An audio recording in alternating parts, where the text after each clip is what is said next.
l'idée première qui m'a intéressé, c'était de pouvoir proposer une exposition qui soit avant tout une expérience. J'ai beaucoup retenu ce terme d'expérience, puisque comment finalement aborder la question des sens et de la synesthésie si finalement ce n'est pas l'expérience que l'on a vis-à-vis du monde que l'on côtoie tous les jours et de ces expériences qui font à la fois de notre mémoire et qui nous font avancer aussi. Et donc du coup le projet m'intéressait beaucoup, aussi parce que c'est un projet et qu'il est en mouvement et que pour moi l'art est en mouvement. On s'est rencontrés avec Laurence sans trop se connaître et très rapidement on a compris qu'il y avait une sensibilité commune et donc en partant d'une musique comme point commun, quelque chose qui nous parle à toutes les deux, elle crée son parfum et je crée le visuel. C'est une affaire de communication, de dialogue et de vibration.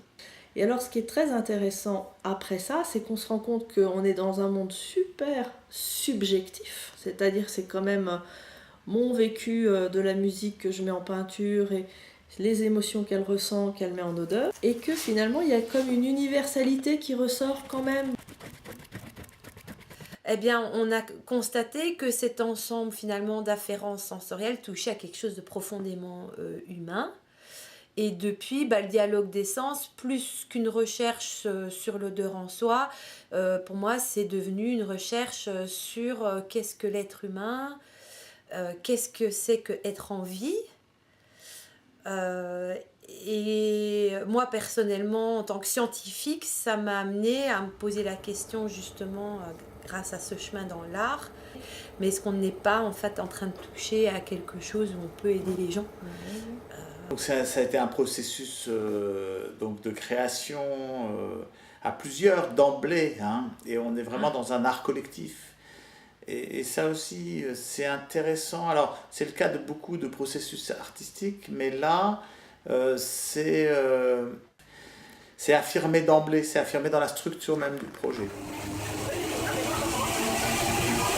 Le projet, ça a été une grande nouveauté quand même pour moi, il faut le dire, puisque moi je suis quand même habituée à faire de la médiation en art visuel. Et en art visuel, la première chose, c'est qu'on regarde. Mais là, cette fois-ci, il a fallu entrer dans un nouvel univers, puisqu'on a vécu des expériences sensitives, puisqu'il a fallu regarder, il a fallu écouter et sentir.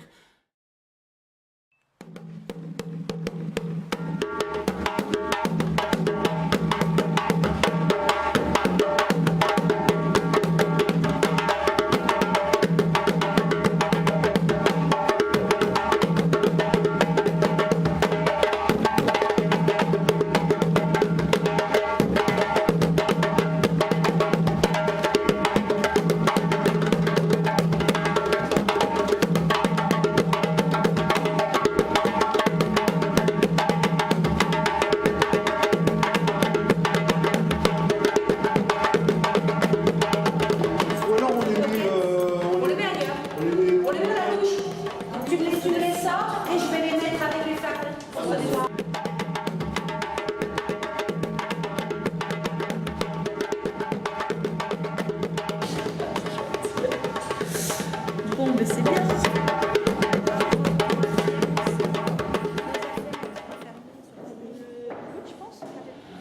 Moi, c'est beaucoup plus simple. La maison des artistes, je suis peintre. Voilà, pour Christine Glenn, c'est plus simple. Peinture. Et pour moi, d'après ce que j'en vois, cette exposition va même au-delà. Les gamins, maintenant, ne voient plus, n'écoutent plus, ne sentent plus. C'est-à-dire que si... Cette odeur des matières du cerveau qui n'a jamais fonctionné. Alors, c'est le rescapé de la grande industrie internationale. C'est une action absolument essentielle pour l'avenir de nos gamins. Ah oui.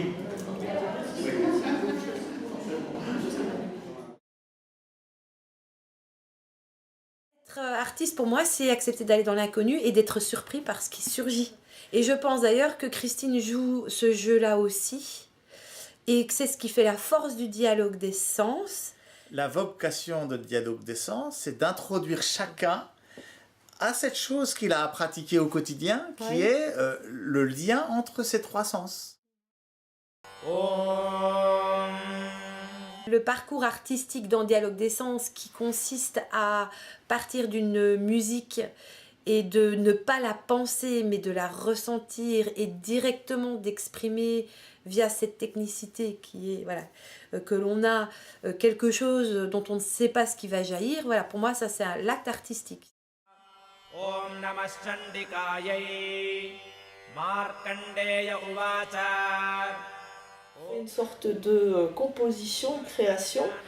On amène ça sur un plateau et en fait ça fait vibrer également parce que ça fait chercher des choses qui sont complètement différentes chez les gens. On a autant d'histoires que de sens acteurs. Donc ça c'est, pour nous, ça c'est d'une richesse incroyable. Shri Mahasaraswati Devata Shri Jagadamba Prityartham Saptashati Pathangatvena Jape Viniyogaha Om Namah Chandikayai Markandeya Uvacha. Un des objectifs aussi de Dialogue d'essence, c'est de permettre aux gens de sentir une odeur comme on regarde un tableau. Il n'y a aucune opportunité de faire ça aujourd'hui nulle part. On a spontanément des gens qui ne peuvent pas faire autrement que de venir échanger avec vous cette expérience qu'ils ont vécue. C'est pas un dialogue entre néocortex, si je dois parler scientifiquement, ou de mental ou de raisonné. C'est un dialogue entre quelque chose de très profond. Il y a effectivement un moment.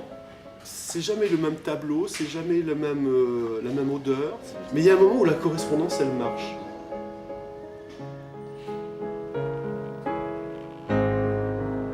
On va être pleinement là, je vais dire avec soi et soi avec son souvenir.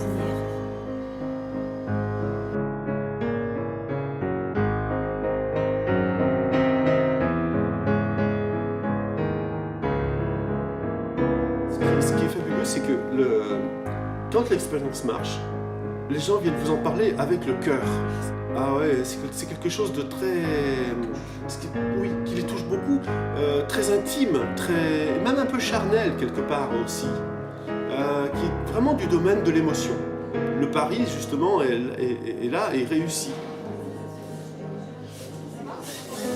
La question devient, au fond, où est-ce que Dialogue d'essence a à exister?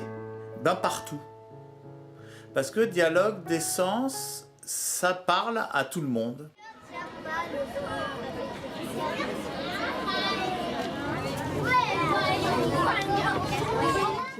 Est-ce que vous savez ce que vous êtes venu voir aujourd'hui d'abord? Une exposition. Une exposition, oui, vous êtes venu voir une exposition. L'exposition, elle s'appelle Dialogue d'essence. Alors parlez-moi des 5 sens, c'est quoi les 5 sens? Par exemple, c'est l'ouïe, hein, avec nos oreilles, pour entendre. L'odorat. L'odorat, pour sentir les choses avec notre nez. Le goût. Le toucher.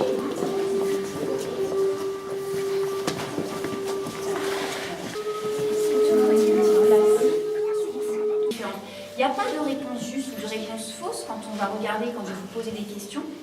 Mais par contre, ce qui est important, c'est que chacun, vous puissiez imaginer des choses, ressentir des choses. Il y a un désert, dans l'eau. On dirait qu'il y a comme un peu plus de peinture. Est-ce que vous remarquez que il n'est pas tout plat? Le tableau, il n'est pas tout plat. Dans la forêt. Dans la forêt, toi aussi? Dans le désert. On adore ça.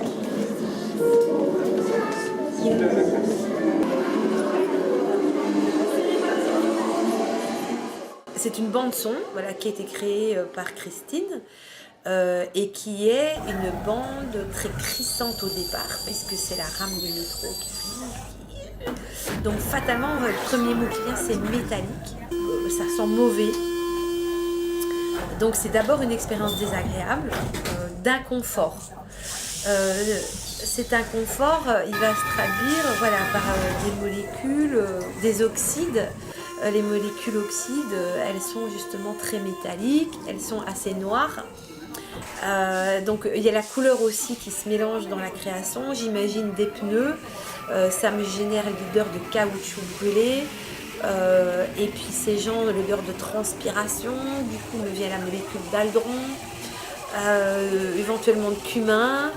On sait que toutes les cultures se mélangent dans le métro et que nos transpirations transportent nos odeurs. Et puis dans la bande son arrive l'accordéon qui rentre au milieu de tout ça, les portes se ferment et puis il y a une espèce de petite musique, de petite mélodie très jolie qui vient se poser sur tout ça. Puis c'était joyeux, j'ai eu envie de mettre de l'ananas parce que l'ananas en boîte là, le truc qui a fatalement pris le goût de la boîte de métal. Voilà, des choses comme ça qui sont vraiment des notes de tête. Donc je me dis bon, ça va être bien, ça va être fulgurant.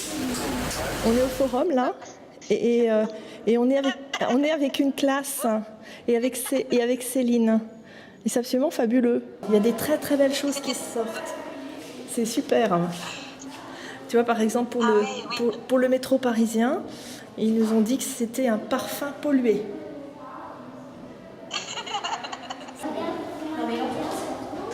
Ça y est, ils ont fini, ils sortent.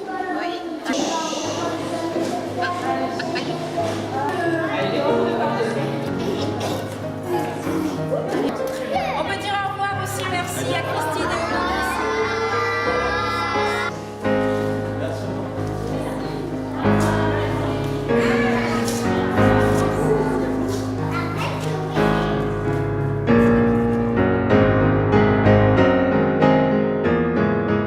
Dans le travail qui nous était proposé, c'était de faire une vraie rencontre avec le public. Prendre le temps, on ne fait pas la course. Je veux que les enfants en plus soient en groupe, qu'ils aient un temps de parole et aussi un temps vraiment d'observation où ils peuvent vraiment pleinement avoir ce temps-là d'introspection. Et les ouvrir sur autre chose. Et on a des fois des belles surprises, des enfants qui s'expriment peu à l'école le font peut-être un peu plus. On n'a jamais eu des visites de jeunes enfants aussi détendues et aussi attentives. C'est pareil, si les enfants s'amusent, tant mieux. S'ils voient un truc un peu magique, tant mieux. Enfin, qu'ils aient vraiment cette notion-là, ce plaisir-là, pour aussi les amener à pousser des portes et les amener à être curieux et avoir envie de continuer à découvrir l'art.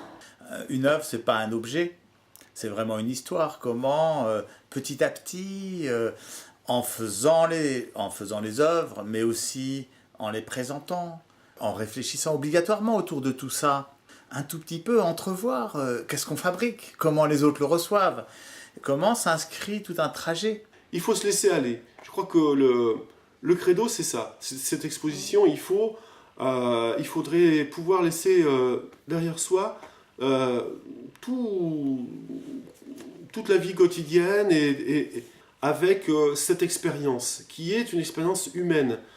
Donc on n'est pas du tout dans un modèle de dire quelque chose ou de communiquer quelque chose à quelqu'un, mais de réveiller quelque chose de l'existence. Faire qu'on ressente les odeurs fait qu'on est appelé plus fortement à notre propre existence.